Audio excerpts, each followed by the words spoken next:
যে কাজ যুক্তি দিয়ে বোঝানো যায় না, কিংবা যে কাজ আশ্চর্যজনক ভাবে ঘটে যায়, তাকে আমরা বলি ভুতুড়ে কাণ্ড। আবার ভূতেরা নিজে যে কাজ করে তাকে তো ভুতুড়ে কাণ্ড বলেই। আমাদের পরিবারে এমনই এক ভুতুড়ে কাণ্ড ঘটেছিল। পরীক্ষা দিয়ে মামার বাড়ি বেড়াতে গেছি। দিদিমার মামাদের আদরের সঙ্গে প্রচুর আম, জাম, জামরুল খাচ্ছি। তোফা আনন্দে সময় কাটাচ্ছি। 3 মামা। বড় মামা রেল অফিসে কাজ করতেন, বউ ছেলে মেয়ে নিয়ে শহরের বাসা বাড়িতে থাকতেন। মাসে একবার বাড়িতে আসতেন। তিনি মেজ মামাকে তারই অফিসে চাকরি করে দেওয়ার কথা বলেছিলেন, কিন্তু মেজ মামা রাজি নন। ছেলেবেলা থেকে মেজ মামা একটু আলাদা ধরনের, সব ব্যাপারে বেপরোয়া। তিনি বলেছিলেন, চাকরি বাকরি আমার হাতে পোষাবে না, আমি স্বাধীন ব্যবসা করব। তা মেজ মামা স্বাধীন ব্যবসাই শুরু করেছিলেন। 5 মাইল দূরের মাছের ভেড়ি থেকে মাছ কিনে গঞ্জের হাটে ব্যাপারীদের কাছে সেই মাছ বিক্রি করা। পরিশ্রমের কাজ, কিন্তু ভালো টাকাই হাতে থাকত। ছোট মামা কিছু করত না। মামাদের চাষবাসের জমি দেখতো আর অবসর সময়ে জাল দিয়ে পাখি ধরত, কাঠি দিয়ে খাঁচা তৈরি করত আর তাতে পাখিগুলোকে রাখত। তবে বেশি দিন নয়, হঠাৎ একদিন খাঁচার দরজা খুলে সে পাখিগুলোকে উড়িয়ে দিত। 1 নম্বরের খেয়ালি লোক। আমাদের গল্প অবশ্য মেজ মামাকে নিয়ে। গল্পই বা বলি কেন, একেবারে আমার চোখে দেখার ঘটনা। মেজ মামা খুব ভোরে উঠে সাইকেলে রওনা হয়ে যেতেন। খুব ভোরে, তখন ভালো করে আলো ফুটত না। রাস্তাটা অনেকটা পাকা নয়, মানুষের পায়ে পায়ে চলা সরু একটু রেখা। বেশ কিছুটা যাওয়ার পর ইউনিয়ন বোর্ডের পাকা রাস্তা। একদিন ভোরবেলায় আকাশ মেঘাচ্ছন্ন, থেকে থেকে বিদ্যুতের ঝিলিক আর মেঘের গর্জন। বোঝা যাচ্ছে একটু পরেই ঝড় জল শুরু হয়ে যাবে।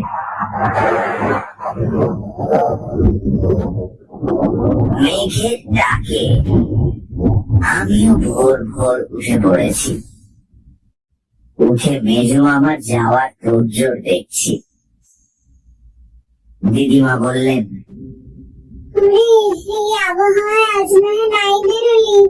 আকাশের অবস্থা ভালো নয় যে, এখনই ঝড় তুফান উঠছে। ঝড়কে দিদিমা তুফান বলতেন। মেজ মামা হাসলেন, তাহলে তো বর্ষাকালে বাড়ির বাইরেই যাওয়া যাবে না। আমার কাছে বর্ষাতি আছে, কোনো অসুবিধা হবে না। মেজ মামা যখন বের হলেন, তখন ফোঁটা ফোঁটা বৃষ্টি আরম্ভ হয়েছে। বাতাসও বেশ জোর।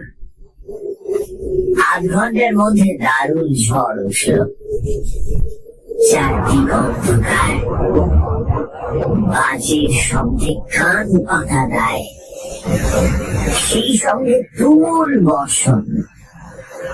এধারে ওধারে বড় বড় গাছ মরমর করে ভেঙে পড়ল।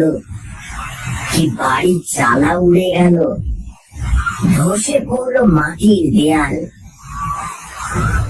দিদিমার কথাই ঠিক, তুফানই বটে।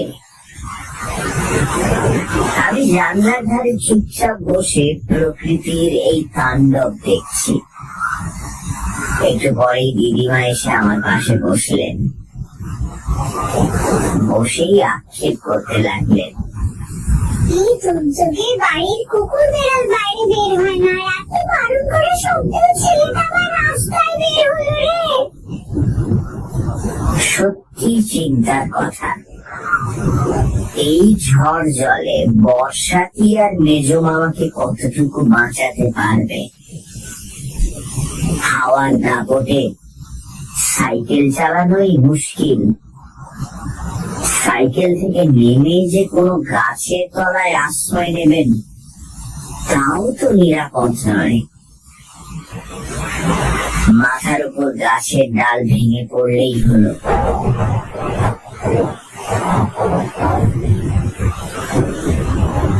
সন্ধে পর্যন্ত এক টানা ঝড় বৃষ্টি চলল। দিদিমা খাওয়া দাওয়া ছেড়ে বিছানা নিলেন। তারপর মেজ মামার নাম করে অঝরে কান্না। ওরে তুই আমার কথা শুনলি না, তুই চলে গেলি, তুই আমার কথাটা শুনলি না কেন রে? সেই মেজ মামা ফিরলেন রাত 8টা নাগাদ।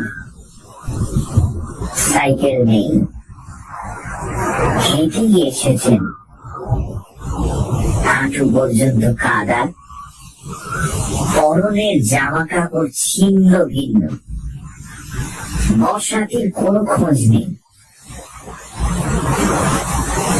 দিদিমা মেজ মামাকে চাপতে ধরলেন, কিছুতেই ছাড়বেন না। আর শুধুই কি চাপতে ধরা, ভেউ ভেউ করে কান্না।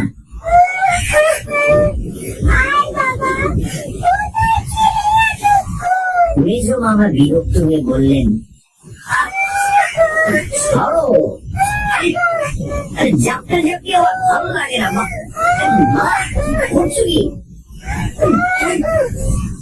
আমি বলছি নিজের জ্বালায়। আমি জিজ্ঞাসা করলাম, মেজ মামা তোমার সাইকেল? বটগাছ চাপা পড়ে খন্ড বিখন্ড হয়ে গেছে। বটগাছ চাপা? হ্যাঁ, ওই কাঞ্চন তলার কাছে দারুণ ঝড় উঠল, বটগাছের ডাল মরমর করে ভেঙে পড়লো আমার উপর। সাইকেল ভেঙে চুরমার, আমি ছিটকে পড়লাম মাটির উপর। দেখ না। মেজ মামা চুল সরিয়ে দেখালেন, মাথার এক জায়গায় রক্ত জমে কালো হয়ে আছে। তারপর থেকে মেজ মামা কেমন যেন বদলে গেলেন।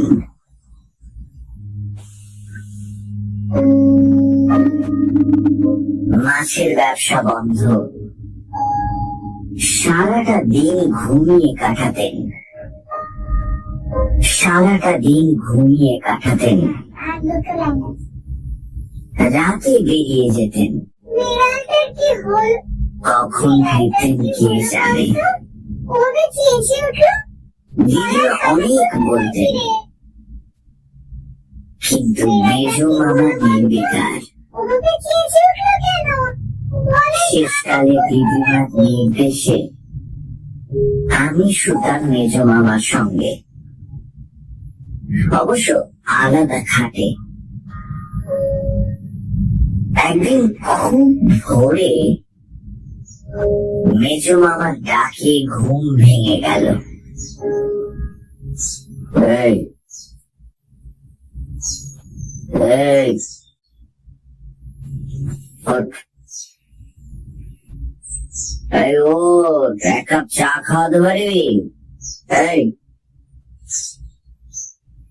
ঘরের কোণে স্টোর ছিল, তাকের ওপর চা, চিনি, কাপ ডিশ।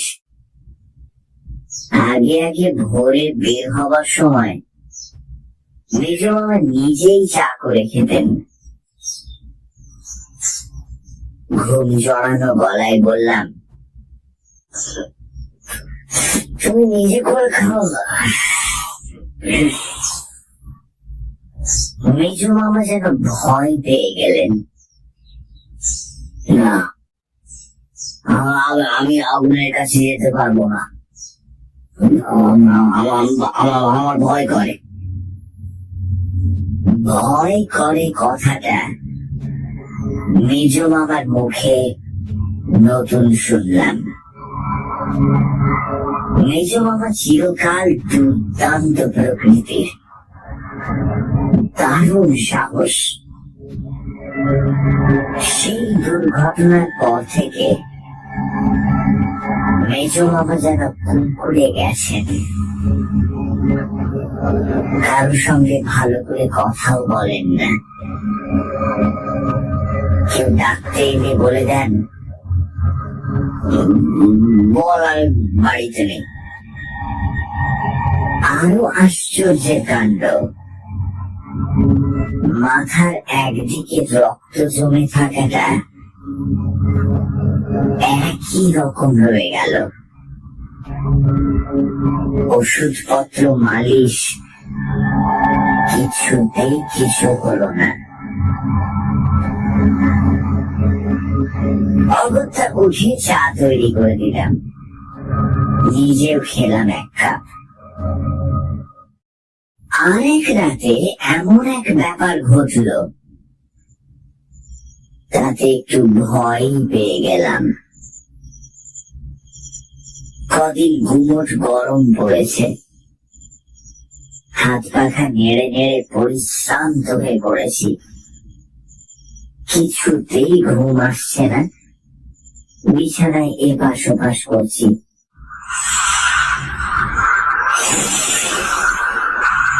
বহু কষ্টে যাও বা একটু ঘুম এলো,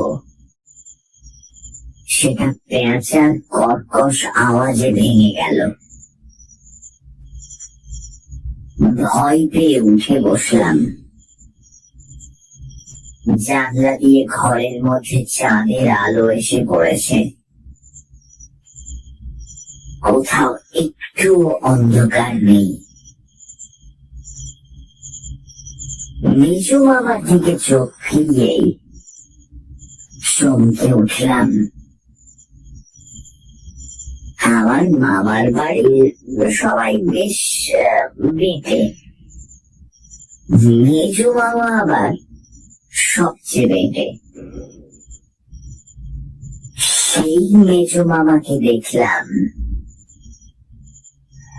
বিরাট চেহারা, দেহ খাটের বাইরে গিয়ে পড়েছে। দুটো চোখ রোগড়ে নিয়ে আবার দেখলাম একই দৃশ্য। খাট থেকে নেমে পালাবার চেষ্টা করতেই দৃশ্য বদলে গেল। মেজ বাবা যেন নিজের সাইজে ফিরে এলেন। মনকে বোঝালাম, ঘুম চোখে নিশ্চয়ই ভুল দেখেছি, না হলে এমন ব্যাপার হতে হতে নাকি।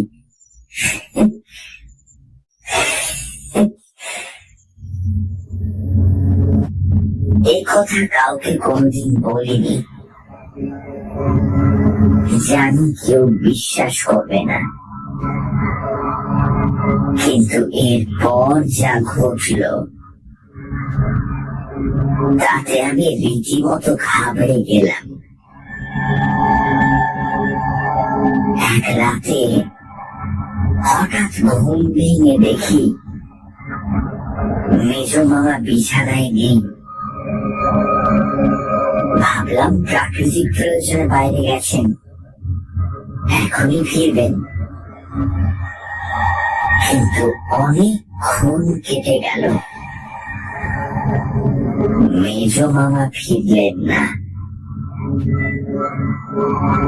উঠে পড়লাম, জানলা দিয়ে বাইরে চোখ ফিরিয়েই বুকের রক্ত হিম হয়ে গেল। মেজো মামা রোয়াকে বসে আছেন জানলার দিকে পেছন ফিরে। একটু দূরে গোটা কয়েক গাছ পার হয়ে একটা জাম গাছে ছোট মামা জাল পেতে রেখেছে পাখি ধরবার জন্য। জালের এক জায়গায় ফুটো ছিল, ছোট মামা বোধহয় লক্ষ্যই করেনি। সেই ফুটো দিয়ে আটকে থাকা পাখিগুলো ফুরুত ফুরুত করে বেরিয়ে যাচ্ছে। মেজো মামা বসে বসেই হাত বাড়ালেন। কি বিরাট হাত! রোয়াক থেকে জাম গাছটার দূরত্ব কমপক্ষে 30 গজ তো হবেই। হাতটা সোজা গাছের উপর চলে গেল। যেখানে জালের ফুটো সেখানে মেজো মামা আঙুল দিয়ে জালে গিট বেঁধে দিলেন।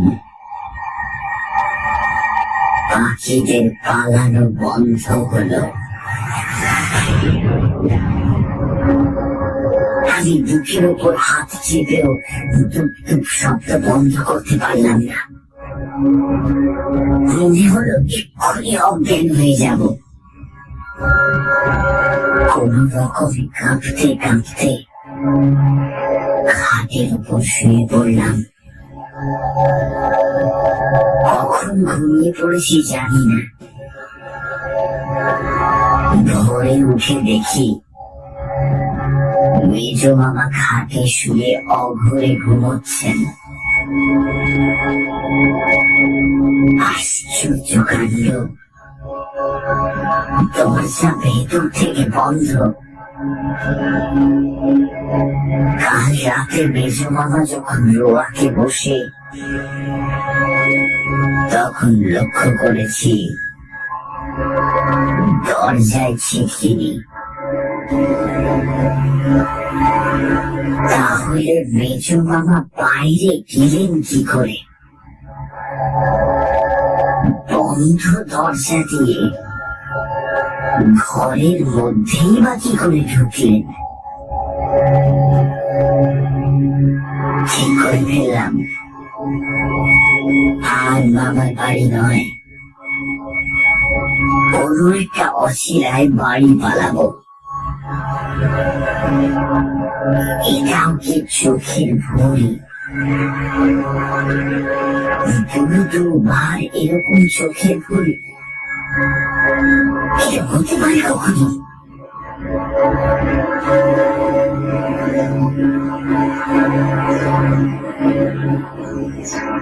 দুপুর বেলা কিন্তু মত বদলে গেল। ছোট মামা জালে আটকানো পাখিগুলো নিয়ে খাঁচায় পড়ছিল। আমি তাই বসে বসে দেখছিলাম। মেজো মামাও বসেছিলেন। বেশিরভাগই ওই মুনিয়া আর টুনটুনি পাখি।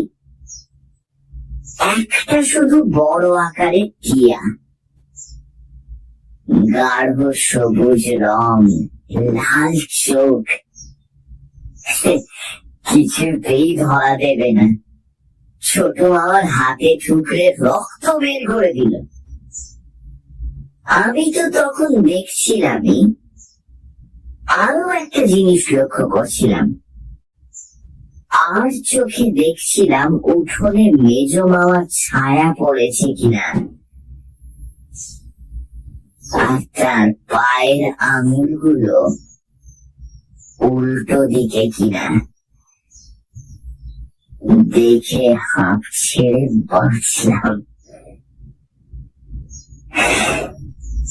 উঠোনের ওপর মেজো মামার রীতিমতো ছায়া পড়েছে, আর তার পায়ের আঙুলগুলো একেবারে স্বাভাবিক। তার মানে রাতে নিশ্চয়ই আমি বিদ্যুতের স্বপ্ন দেখেছি। ওই পেট গরম হলে যা হয়, পেট ঠান্ডা করার জন্য রোজ সকালে একটা করে ডাব খেতে হবে। আর তার সঙ্গে বাড়ি ফিরে যাওয়ার বিপদও আছে। এখানে তো দিব্যি ঘেঁষে খেলে বেড়াচ্ছি, আর ওখানে বাবা রোজ 5 পাতা হাতের লেখা আর 10টা অঙ্ক কষাবে। বেশ কিছুদিন অলৌকিক কিছু চোখে পড়লো না। বুঝতে পারলাম নিজের ভয়ের বিকৃত রূপটাই আমি দেখেছি। মেজ মামা যে মাছের ব্যবসা ছেড়ে দিয়েছেন, তাতে দিদিমা খুব খুশি। তার দুশ্চিন্তার অবসান হয়েছে। কিন্তু আমি ভাবি, মেজ মামা চলবে কি করে? একদিন জিজ্ঞাসাই করে ফেললাম, হ্যাঁ মেজ মামা, এই তুমি যে মাছের ব্যবসা ছেড়ে দিলে, কি হবে? মেজ মামা চুল আঁচড়াচ্ছিলেন। ফিরে বললেন, কেন, তোর অসুবিধাটা কি হচ্ছে? মুশকিলে পড়ে গেলাম। সামনে গিয়ে বললাম, না অসুবিধা আর কি, আগে তুমি মাঝে মাঝে বড় বড় মাছ আনতে। আমাকে থামিয়ে দিয়ে মেজ মামা বললেন, ও এই কথা, তোকে আজই বড় মাছ খাওয়াচ্ছি। মেজ মামা বেরিয়ে গেলেন আর ফিরলেন হাতে একটা প্রকাণ্ড রুই মাছ নিয়ে। আমি তো অবাক। আচ্ছা মেজ মামা, এর মধ্যে এত বড় মাছ পেলে কোথায়? মেজ মামা হাসলেন, একজন জেলের সঙ্গে দেখা হয়ে গেল। মাছের ঝুড়ি নিয়ে হাটে যাচ্ছিল, আমার তো সবাই চেনা, বলতেই দিয়ে দিল। দিদিমার আনন্দ আর ধরে না। বঁটি নিয়ে এসেই মাছ কুটতে বসলেন। আমি কাছে দাঁড়িয়ে রইলাম। রোজ ছাইরঙা একটা উটকো বেড়াল এই বাড়িতে আসতো খাবারের সন্ধানে। সেদিনও সে এসে হাজির। বঁটির পাশে আঁশের স্তূপ। বেড়ালটা এগিয়ে এসে আঁশে মুখ দিয়েই বিকট স্বরে ম্যাও করে উঠল। অস্বাভাবিক স্বর। কেউ যেন তার গলা টিপে ধরেছে। তারপর ল্যাজটা খাড়া করে সোজা পাঁচিলের ওপরে গিয়ে উঠল। দিদিমাও ব্যাপারটা লক্ষ্য করছিলেন। তিনি বললেন, বিড়ালটা কি বলে বলতো? ওকে চেঁচে উঠলো কেন? গলার কাটা ফুটলো নাকি? কিন্তু আমি স্পষ্ট দেখেছি বেড়ালটা একটা আঁশু মুখে তোলেনি। খাওয়া তো দূরের কথা, কেবল সুখী ওই রকম চিৎকার করে উঠল। গোটা ব্যাপারটা কেমন যেন অদ্ভুত মনে হয়েছিল। এমনকি দিদিমা যখন একটা কলা পাতায় বড় মাছের টুকরো ভেঙে আমায় খেতে ডাকলেন, তখন একটু ইতস্ততই করেছিলাম। তারপর মনের সাহস এনে মাছের টুকরো মুখে দিয়ে আশ্বস্ত হয়েছিলাম, না, কোনো গোলমেলে ব্যাপার নেই,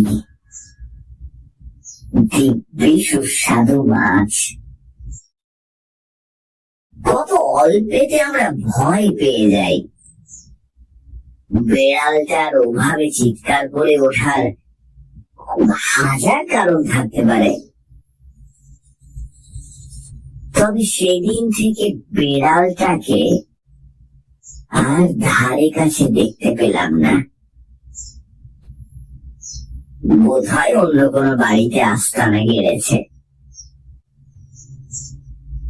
এতদিন কথাটা দিদিমা কিংবা ছোট মামাকে বলিনি, কারণ প্রথমত সব ব্যাপারটা নিজেই ঠিক বিশ্বাস করে উঠতে পারিনি। হয়তো আমারই চোখের ভুল, কিংবা ভয়ের ছায়াটা রূপ ধরে আমার সামনে এসে দাঁড়িয়েছিল। দ্বিতীয়ত, প্রয়োজন হলে এই অলৌকিক কাণ্ড যে কাউকে দেখাতে পারবো এমন সম্ভাবনাও কম। তাছাড়া দিদিমাকে নিজের ছেলের সম্বন্ধে কি করে এসব কথা বলি? তবে আমি মনে মনে ঠিক করে রেখেছিলাম, আর একবার এরকম বিভৎস দৃশ্য চোখে পড়লেই মামার বাড়ি ছেড়ে পালাবো। এখানে আদর যত্নের লোভে তো আর বেঘরে প্রাণ দিতে পারি না।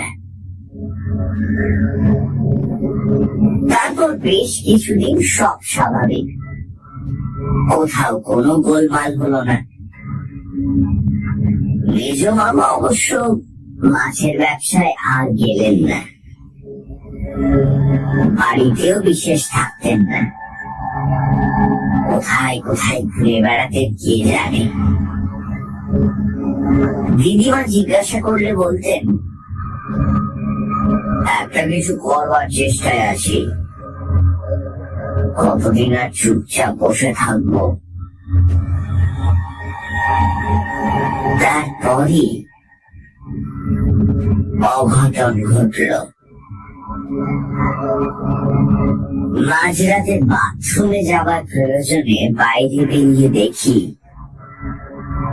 ছোট মামা রোয়াকের এক কোণে দাঁড়িয়ে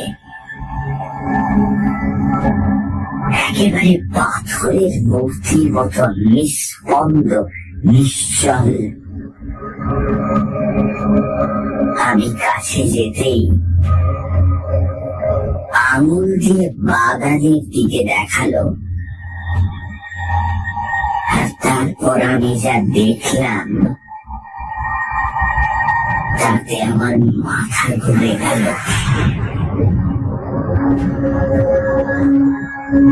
একটা গাছের ডালে মেজ বাবা পা ঝুলিয়ে বসে।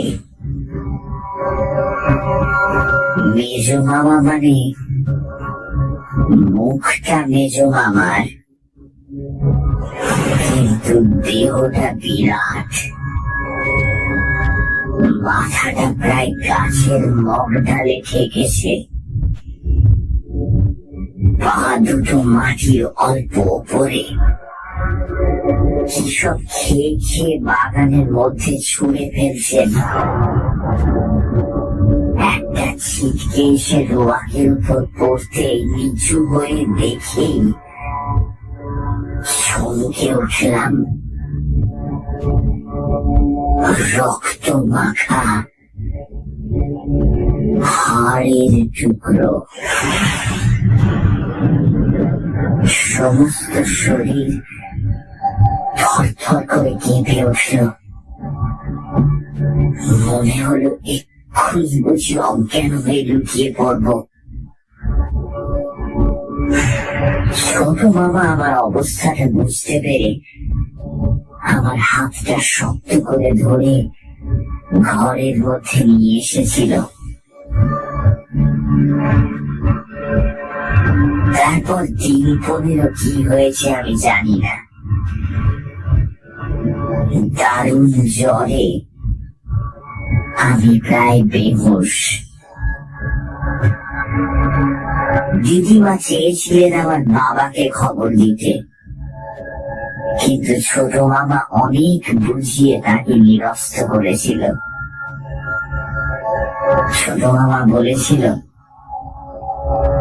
শুধু ভয় পেয়েই আমার এই জ্বর, ডাক্তারেরও তাই মত।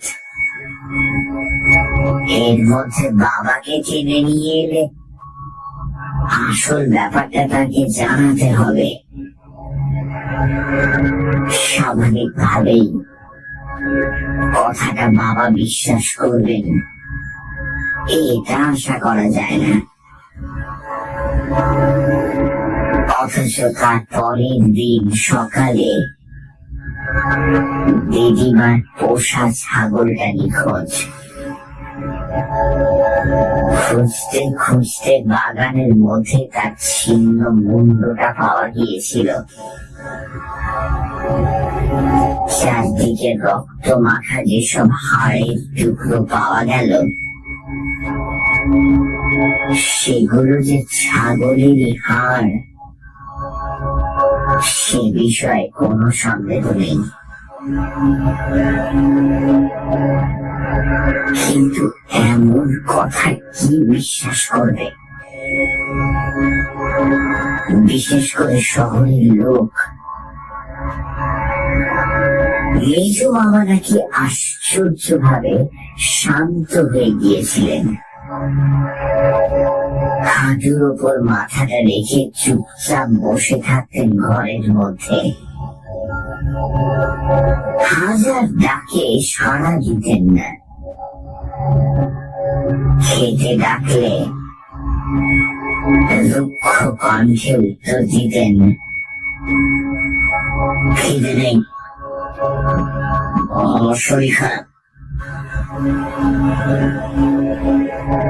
দিদিমা যে মেজো মামাকে এত ভালোবাসতেন, সেই দিদিমা ছোট মামার কাছে সব শুনে মেজো মামার ধারে কাছে ঘেঁষতে চাইলেন না। আমি যখন সেরে উঠলাম, ততদিন ব্যাপারটা অনেক দূর এগিয়েছে। শোবার ব্যবস্থা পাল্টে গেছে। এক ঘরে আমরা তিনজন শুতাম। এক পাশে দিদিমা, অন্য পাশে ছোট মামা, আর মাঝখানে আমি। সারা রাত ঘরে আলো জ্বলত। ছোট মামা দরজায় ভেতর থেকে ডবল তালা লাগিয়ে দিত। আমরা সবাই জানতাম অলৌকিক শক্তির পক্ষে এই তালা কোনো বাধাই নয়। কিন্তু তবু বারণ করতে পারিনি।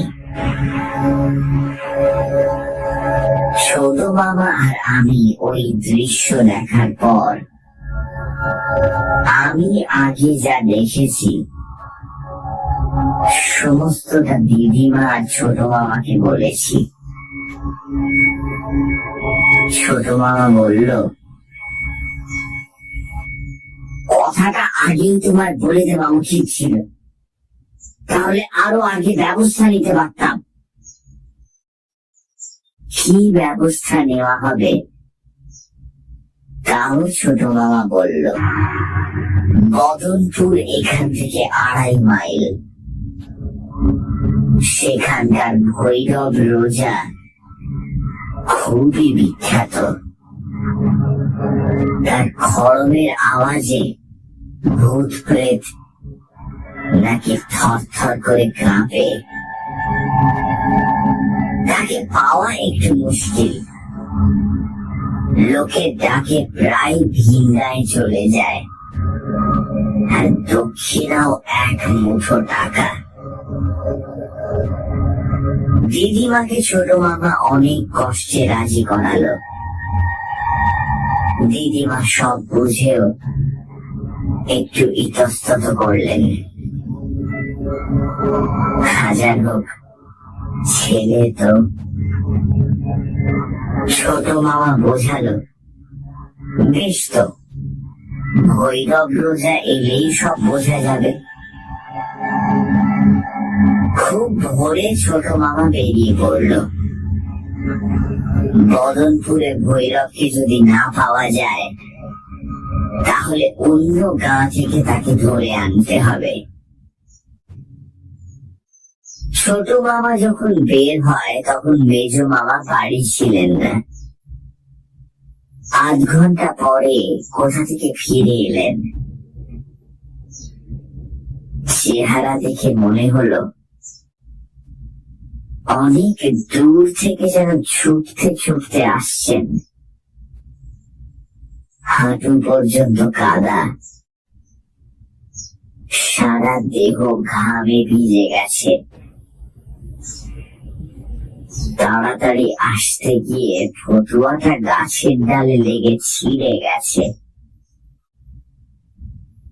দিদিমা রোয়াকে বসে তরকারি করছিলেন আর আমি পাশে বসেছিলাম।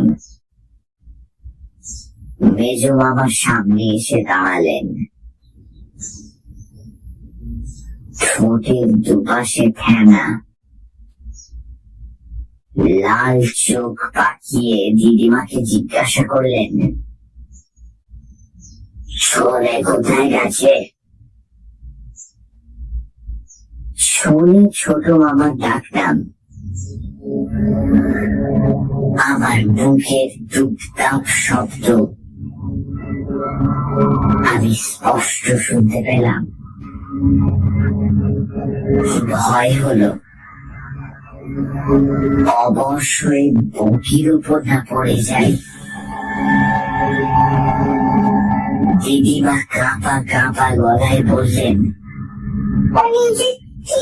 দরকারে বেরিয়েছে যে। নিজের দরকার না চাই। মেজ বাবার দাঁত কিড়বিড় করে উত্তর দিলেন, ভয় তো নয়, সত্য।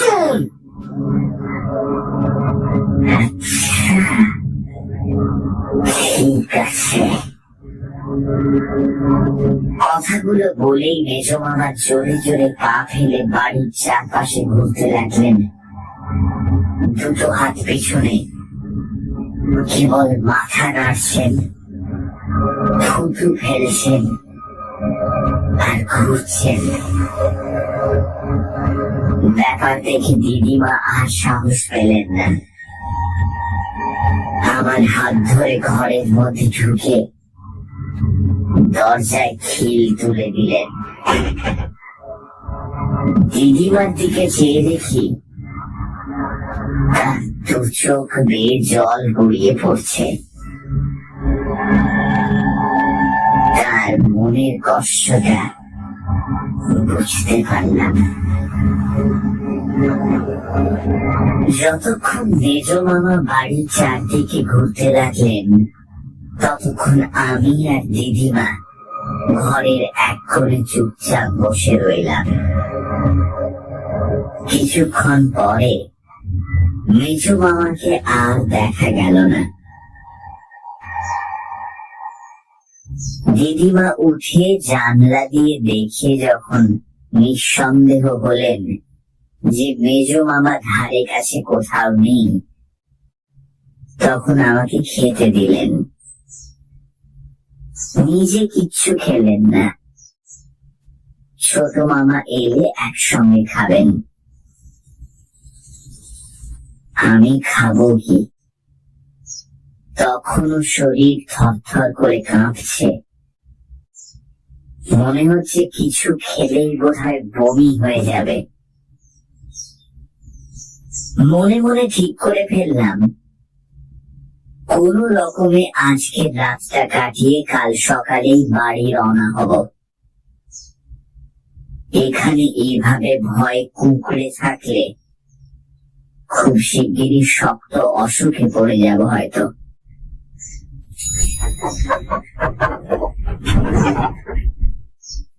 ছোট মামা ফিরল বেলা 2:30 নাগাদ, সাইকেল রিক্সায়, সঙ্গে ভৈরব রোজা। আমি জানলা দিয়ে দেখতে লাগলাম ভৈরবের পরনে লাল টুকটুকে কাপড়, গায়ে কোনো জামা নেই, গলায় অনেকগুলো রুদ্রাক্ষের মালা, আর দু হাতে রুদ্রাক্ষের তাগা,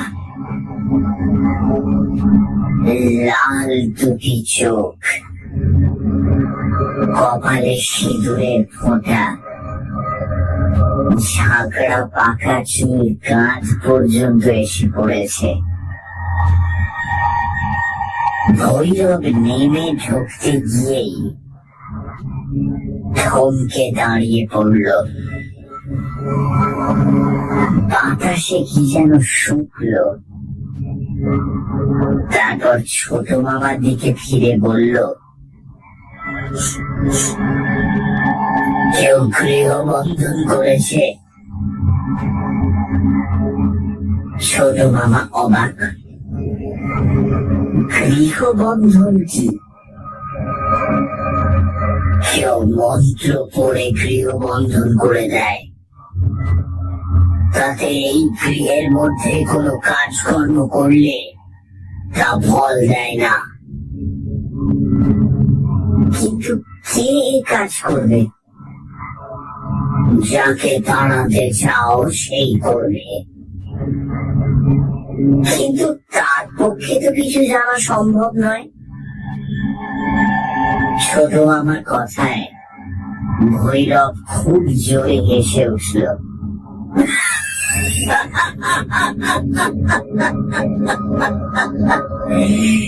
প্রেতাত্মার পক্ষে সবকিছু জানতে পারাই সম্ভব।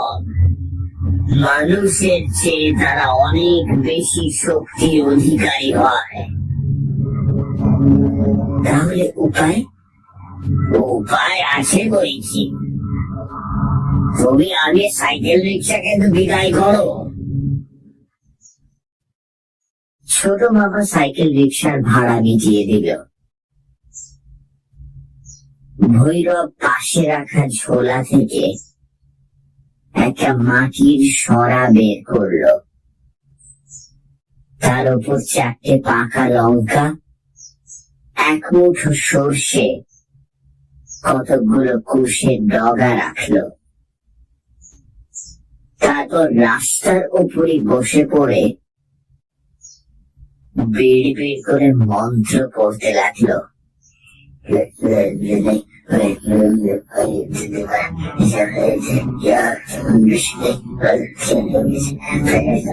মন্ত্র পড়ার সঙ্গে সঙ্গে সেই লঙ্কা, সর্ষে আর কুশের ডগা আমাদের বাড়ির দিকে ছড়তে লাগলো। পেছনে নিঃশ্বাসের শব্দ হতে ফিরে দেখলাম দিদিমা এসে দাঁড়িয়েছেন। তার চোখে তখনও জল।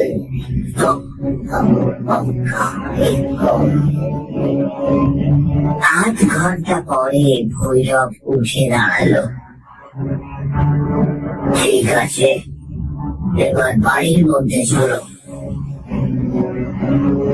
ভৈরবের কাণ্ড কারখানা দেখে ইতিমধ্যে রাস্তার উপর গায়ের কিছু লোক জড়ো হয়েছিল।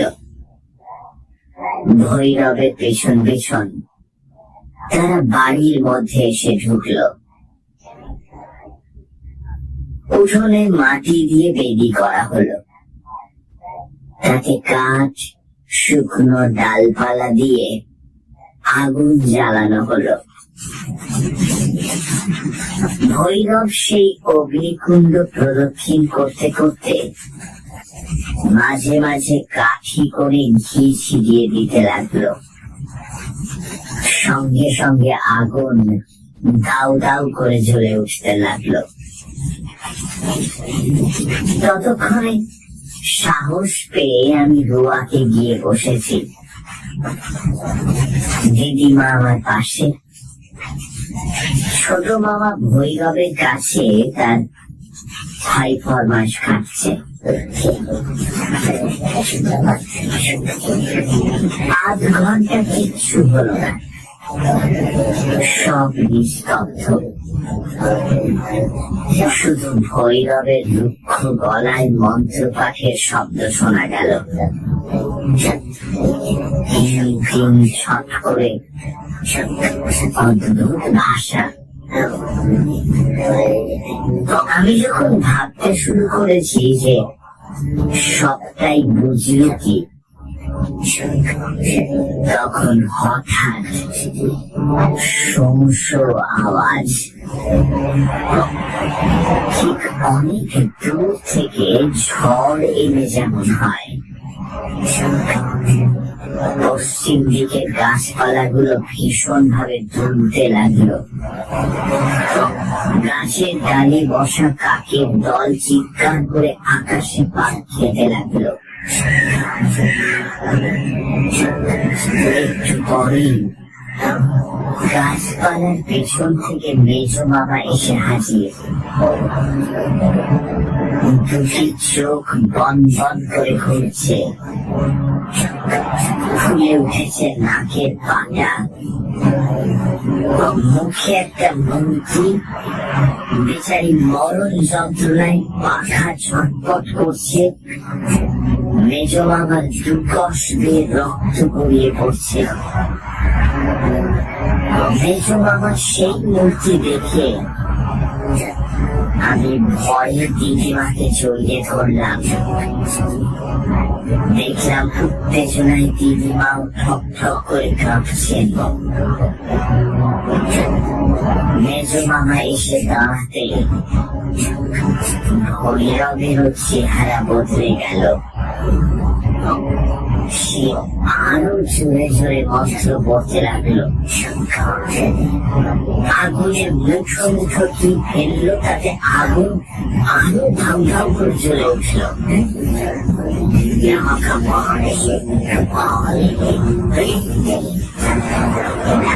মেজো বাবা এগোতে পারলেন না। গাব গাছের তলা পর্যন্ত এসে দাঁড়িয়ে পড়লেন। বিশ্রী ভাবে ভৈরবকে গালাগাল দিতে লাগলেন।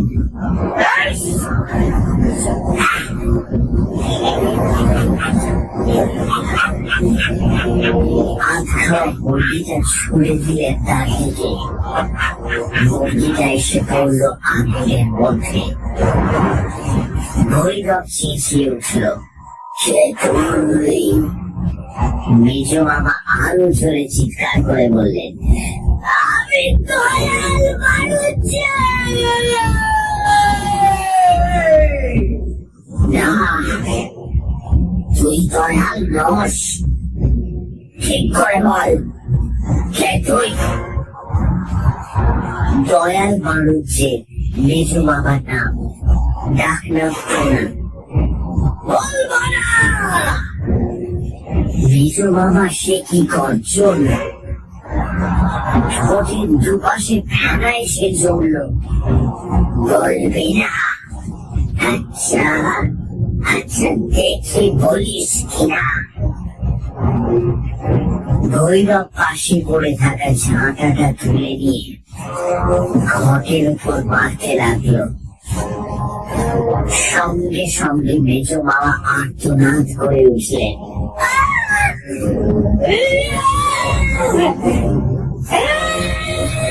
মনে হলো ঝাঁটার প্রত্যেকটি ঘা যেন তার দেহে পড়ছে।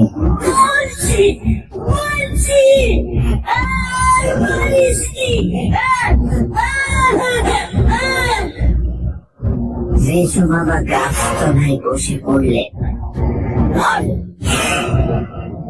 ভৈরব ঝাঁটা আছড়ানো শব্দ বন্ধ করল।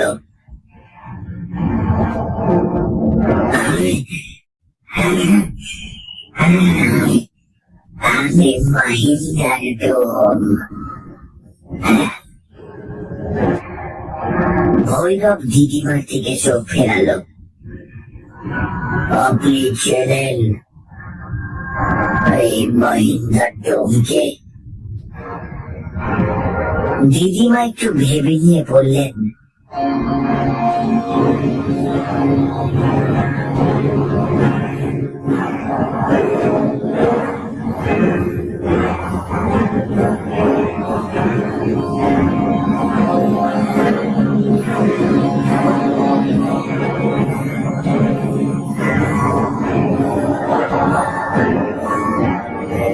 মেজো মামা আর বলবো না, মহিন্দারই বলি। মহিন্দার সব চুপচাপ শুনলো। দিদিমার কথা শেষ হতে বলল, মা ঠাকুরুন ঠিক বলেছেন, শিবে আমার মাথায় লাঠি মেরেছিল, শিবে শিবে। আমিও শোধ নিয়েছি, আর শিবের গোষ্ঠীর ঘাড় মটকে পকারে ফেলে দিয়েছি। ওর বংশে বাতি দিতে আর কেউ নেই।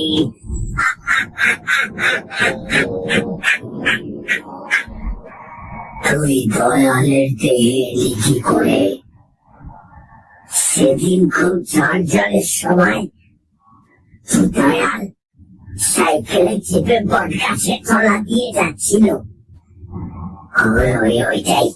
ওইটাই আমার আস্তানা। হঠাৎ মোটা একটা ডাল ভেঙে পড়লো দয়ালের মাথার উপর। দয়াল ক্ষত। তার সাইকেল ছিঁড়েছে।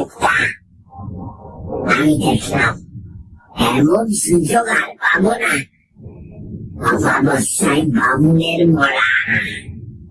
অনেক বছর দেহহীন হয়ে ঘুরে বেড়াচ্ছি। সুসর করে ঢুকে পড়লাম, সুসর করে।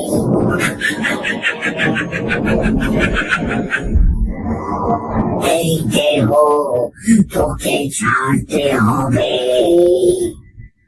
ভৈরব বলল, মাথা খারাপ, আমি ছাড়বো না, আমি ছাড়বো না, আমি ছাড়বো না।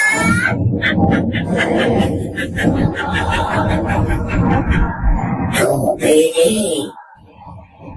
আমার ঘটের উপর ঝাঁটার আশড়া নিয়ে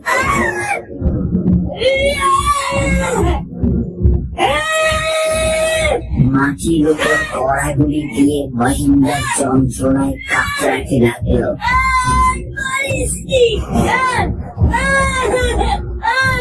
একটু পরে বলল, যাবো যাবো যাবো যাবো যাবো।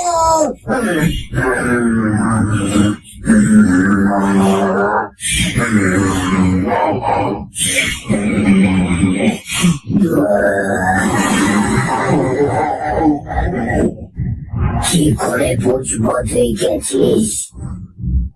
কি করতে হবে, কি করতে হবে বলো, কি করতে হবে, কি করতে হবে? ভৈরব এদিক ওদিক দেখল। উঠোনের এক পাশে মরচে ধরা একটা বর্গা পড়েছিল। সেই দিকে আঙুল দেখিয়ে ভৈরব বলল, ওটা দাঁতে করে তুলে নিয়ে যেতে হবে। আর একটা কথা, মালা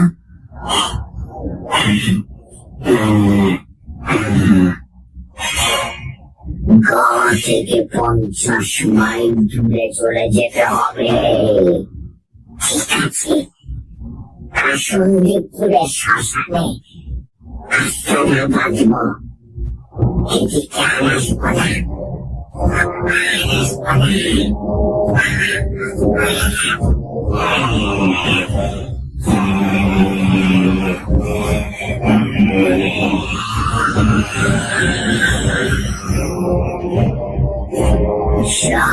তবে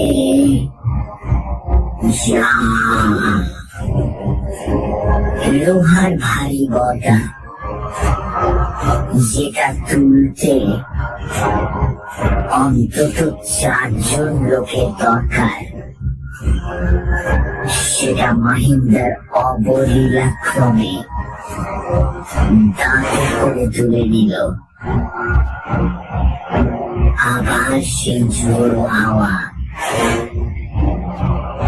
গাছপালার মধ্যে দিয়ে বর্গা নক্ষত্র বেগে কোথায় অদৃশ্য হয়ে গেল। এদিকে নজর পড়তে দেখলাম মেজ মামার প্রাণহীন দেহটা গাব গাছ তলায় পড়ে আছে। আর সেই দেহ থেকে বিশ্রী পচা গন্ধ বের হচ্ছে। ভৈরব বলল, এখনই দেহটা সৎকারের ব্যবস্থা করো। অনেক দিনের বাসি মরা। দুম করে একটা শব্দ। দিদিমা অজ্ঞান হয়ে রোয়াকের উপর ঢলে পড়লেন।